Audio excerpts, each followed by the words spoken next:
गड़बड़ी पर जांच कराओ, जांच कराओ, जांच कराओ, हुए गड़बड़ी का जांच कराओ, जांच कराओ, जांच कराओ, जांच कराओ, जांच कराओ। इस हिसाब से इसमें जो फर्जीवाड़ा सामने आ रहा है कि एक क्लास में 67 बच्चे और 67 के 67 बच्चों का एक बराबर एक समान संख्या, एक कोचिंग के 8-8 बच्चे टॉपर, धांधली तो बहुत जगह हुई। पहली बात तो सबसे बड़ी धांधली तो तब हुई है जब नीट एग्ज़ाम का रिजल्ट 14 तारीख को घोषित किया गया था, 14 जून को, और इतनी जल्दबाजी में 4 जून को ही ये घोषित कर दिया गया, जबकि उस दिन चुनाव का परिणाम घोषित होना था। तो इसका मकसद क्या था इतना जल्दी घोषित नीट करने की का? परीक्षा के रिजल्ट जिस तरह से आए, आपने देखिए पूरी तरह संदेहों के घेरे में है। 14 तारीख को आने वाला रिजल्ट 4 तारीख को आता है, और आता भी है तो इस तरीके से आता है कि आप तमाम विसंगतियां इसमें देख सकते हैं। मैं रेखा जायसवाल, प्रदेश महासचिव महिला प्रकोष्ठ। आज हम लोगों ने नीट एग्ज़ाम में जो धांधली हुई, उसके रिजल्ट में जो धांधली हुई, एग्ज़ाम के समय भी ये बातें हुई थी कि पेपर लीक हुआ है, लेकिन उस मैटर को दबा दिया गया था।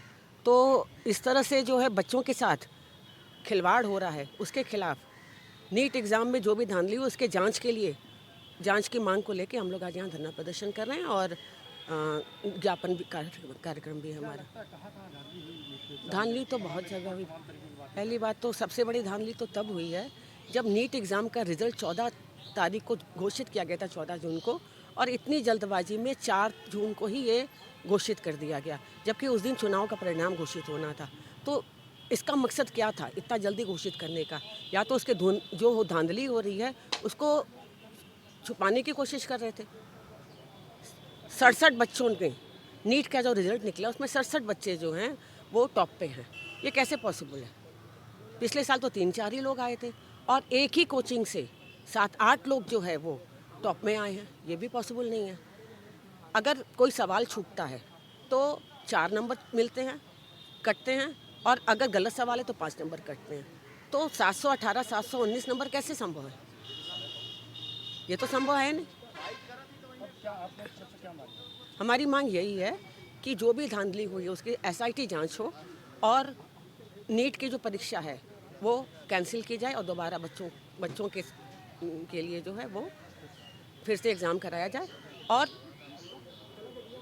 ऐसा ना हो कि अगले बार भी कराएं तो फिर से धांधली हो, पेपर लीक हो जाए या कुछ हो जाए। सरकार की तो ये गारंटी हो गई है अब तो कि जो भी पेपर ये कराते हैं वो कहीं ना कहीं से लीक हो जाती, पेपर लीक हो जाएगी या रिजल्ट गड़बड़ हो जाएगा।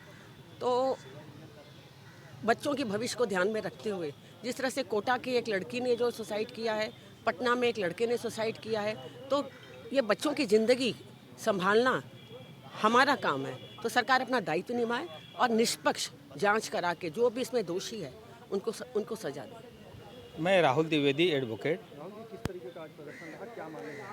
देखिए, हम लोग हमेशा करप्शन के प्रति बराबर निरंतर लड़ते आ रहे हैं।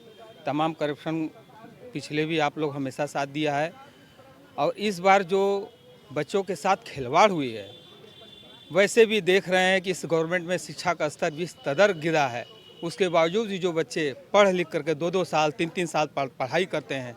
अब मैं कितनी कठिन परिश्रम से उनके माँ बाप उन पर पैसा लगा करके प्राइवेट ट्यूशन करा करके कुछ बन जाए हमारे बच्चे भी सोचते हैं कि माँ बाप के रिजीम में रहते हुए पढ़ा रहे तो हम कुछ बन जाएं।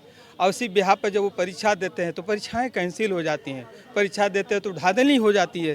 तमाम ऐसे कृतियाँ इस गवर्नमेंट में बहुत देखने को मिली है। क्या उचित है? आज इतने बच्चे नीट के परीक्षा में उनके साथ जो हुआ, क्या उचित है? तमाम ऐसे परीक्षाओं के साथ जो हो रहे हैं, कैंसिल हो जा रहे हैं, क्या उचित है? इन सबों को बंद करना होगा, और नहीं तो फिर शिक्षा का स्तर जो हो रहा है कि देश में अब नए बच्चे कुछ बन के नहीं निकल पाएंगे, और मुश्किल है जो कह रहे हैं कि भारत देश विकास करेगा। जब शिक्षा का स्तर और शिक्षा के पढ़ाई परीक्षा से इस तरीके से कदर तोड़ा जा रहा है तो भारत देश विकास नहीं करेगा। भारत के लोगों को, नवयुवकों को मजदूर बनाया जा रहा है, और मजदूर बना करके विदेश भेजने का, कमीशन खाने की तैयारी का हमें तो ये लगता है। मुझे अब तो कहना चाहिए, आम आदमी पार्टी की तरफ से मैं कह रहा हूँ, हम तमाम पब्लिक से मैं आह्वान लगा रहा हूँ कि निकलो घरों मकानों से, ये जंग लड़ो बेईमानों से। अगर शिक्षा का स्तर इस तरह से गिरता जाएगा, इस तरीके से ऐसे ही परीक्षाएं धांधली होंगी, ऐसे ही लोगों पर अनफिट लोग आकर बैठेंगे, तो क्या इस देश का परचम लहराएगा? नहीं, मुझे इसको रोकना चाहिए, और सरकार को तुरंत इस पर चेतावनी लेनी चाहिए कि इस धांधली को रोका जाए और आगे से ऐसी धांधलियाँ न हो। मैं अब्दुल रकीब हैप्पी एडवोकेट, ज़िला उपाध्यक्ष आम आदमी पार्टी। देखिए, सरकार ने जो डायरेक्टर हैं इसके, इन लोगों ने पूरी मिलीभगत से इस परीक्षा में बहुत बड़ा घोटाला किया है। जिस तरह से एक केंद्र के 8 व्यक्ति आए हैं, 720 नंबर मिला है, ये कहीं ना कहीं ये दर्शाता है कि एक बहुत बड़ी साजिश के तहत लोगों को इस तरह के नंबर मिले हैं। और वास्तव में जो मेधावी छात्र हैं, जो इसके असल हकदार थे, उनको निराशा हाथ लगी है, क्योंकि 720 का 719, 18, 17 जो नंबर आया है वो नीट परीक्षा में आ ही नहीं सकता है, क्योंकि जो परीक्षा की प्रणाली है वो एक क्वेश्चन गलत होने पर 4 नंबर सीधे कटेगा और 1 माइनस मार्किंग है, 5 नंबर कटता है। अगर 20 के बाद कोई नंबर आता तो 15 आना चाहिए था। 20 के जो नंबर आए हैं ये धांधली के नंबर हैं, और इसमें पूरा तरह प्रशासन, डायरेक्टर जो इसमें है, लिफ्ट है, इनके खिलाफ कानूनी कार्रवाई हो, एक जांच समिति बने और तब तक परीक्षा की जो काउंसलिंग की कार्रवाई है उसके ऊपर रोक लगनी चाहिए, क्योंकि हम लगातार देख रहे हैं इस सरकार में परीक्षाएं लीक होती रही हैं। एक तरफ तो एक युवा वर्ग छात्र जो है कि परीक्षा में अपना धन लगा के परीक्षा की तैयारी करता है और काफ़ी धन व्यय करता है, जो कि आज के इस माहौल में गरीब और मध्यम वर्ग के लिए काफ़ी कठिन है।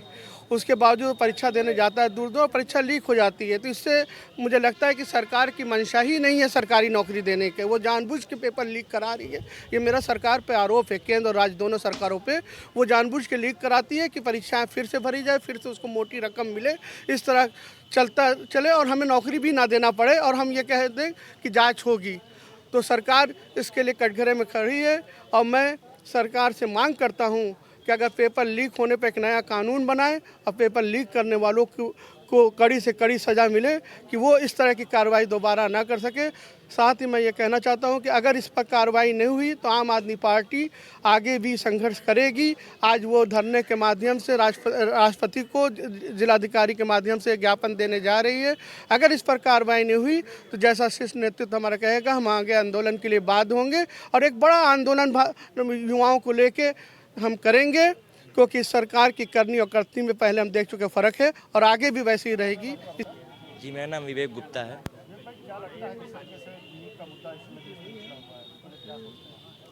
देखिए, नीट का मुद्दा ऐसा ही सरकार ने नहीं छेड़ा हुआ है। पहली बात तो ये है कि जिस हिसाब से इसमें जो फर्जीवाड़ा सामने आ रहा है कि एक क्लास में 67 बच्चे और 67 के 67 बच्चों का एक बराबर एक समान संख्या, एक कोचिंग के 8 बच्चे टॉपर, 70 से 72 बच्चे पूरे ऑल ओवर इंडिया में टॉप रैंक 1 पे आना, ये सब एक संदेह को पैदा करता है। और जिस हिसाब से इस सरकार का पुराना ट्रैक रिकॉर्ड रहा है, इस सरकार में जितनी भी पेपर लीक अभी तक हुए, चाहे वो यूपी सरकार की पुलिस भर्ती हो, चाहे वो लेखपाल भर्ती की परीक्षा हो, चाहे वो और अन्य परीक्षाएं हो, चाहे वो जो केंद्रीय स्तर की जो भर्तियां हैं उसका जो पेपर जिस हिसाब से लीक हो रहा है, एक युवा होने के नाते मेरे मन में एक संदेह है कि ये सरकार हमें वाकई में रोज़गार देना चाहती है कि नहीं, हम अच्छी पढ़ाई कर सकें प्रतियोगी परीक्षाओं के माध्यम से, ये सरकार कहना चाहती है। क्योंकि सरकार के कार्यकाल में पिछले 10 साल में शिक्षा का स्तर बिल्कुल बेहद ख़राब हो चुका है और रोज़गार की स्थिति ये है कि 45 सालों का रिकॉर्ड टूट चुका है। तो बड़ा मन में सोचना पड़ता है कि आखिर इस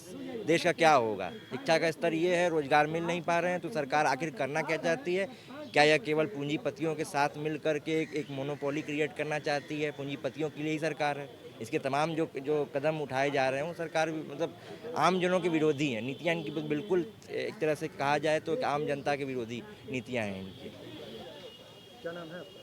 मेरा नाम सरोज शर्मा है और मैं आम आदमी पार्टी का जिला उपाध्यक्ष हूँ बनारस में। तो क्या लगता है नीट के एग्ज़ाम को लेकर? देखिए, नीट के एग्ज़ाम को लेकर के ये कहना है कि विश्वगुरु बनाने का दावा करने वाली सरकार इस पूरी व्यवस्था को भ्रष्टाचार की भेंट चढ़ा चुकी है। नीट की परीक्षा के रिजल्ट जिस तरह से आए, आपने देखिए पूरी तरह संदेहों के घेरे में है। 14 तारीख को आने वाला रिजल्ट 4 तारीख को आता है और आता भी है तो इस तरीके से आता है कि आप तमाम विसंगतियां इसमें देख सकते हैं। एक ही सेंटर से 8 बच्चे पूरा मार्क्स पाते हैं, 67 बच्चे पूरा नंबर पाते हैं और ये जो बीच के नंबर हैं 15, 715 और 720 के बीच, ये जो एनटीए जो कह रहा है कि हम ग्रेस मार्क दिए हैं, उस ग्रेस मार्क का वो खुलासा नहीं कर पा रहे हैं कि किस आधार पे ग्रेस हमने दिया है और किस वजह से इतना आया है। तो नहीं, टाइमिंग के आधार पे वो कर तो रहे, लेकिन कितनी टाइमिंग पे कितना नंबर देंगे ये तो बताना चाहिए उनको ना। इसका कोई स्पष्टीकरण उनकी तरफ से नहीं आया है। तो सीधा सीधा ये मामला है। देखिए, इन परीक्षाओं के माध्यम से, नीट हो गया, जेई हो गया, इन परीक्षाओं के माध्यम से गरीब घरों के जो बच्चे हैं, जिनको इस बात का मद्दा होता है कि हम मेहनत की बदौलत अपने उन सर्वोच्च ऊंचाइयों को छू पाएंगे, कहीं न कहीं ये सरकार इस साजिश के तहत उन गरीब मध्यम वर्गीय परिवारों के बच्चों के मेहनत पर कुठाराघात करना चाहती है और उनको व्यवस्था में आने से रोकना चाहती है। और पूंजीपतियों को, जिनके पास पैसे हैं, वो महंगी कोचिंग भी कर पाते हैं और उसके बाद भी अगर नहीं हो पाता है तो वो पैसा दे करके अपनी सीटें भी खरीद लेते हैं। तो ये तमाम चीज़ें जो चल रही है, इस सरकार ने, मैं कह रहा हूँ कि पूरी तरह से पूंजीपतियों को बढ़ावा देना, आम आदमी, मध्यम वर्गीय परिवार और निम्न वर्गीय परिवार जिनको अपनी मेहनत पे भरोसा होता है, उनको किसी तरह से साजिशन इस व्यवस्था से बाहर करने का ये एक पूरा साजिश है। आम आदमी पार्टी इसका पूरा भरपूर विरोध करेगी, सड़क से लेके संसद तक इसका पूरा विरोध करेगी और तब तक इसका विरोध करती रहेगी जब इस व्यवस्था को वापस नहीं लिया जाएगा, नीट की परीक्षा दोबारा नहीं कराई जाएगी। धन्यवाद।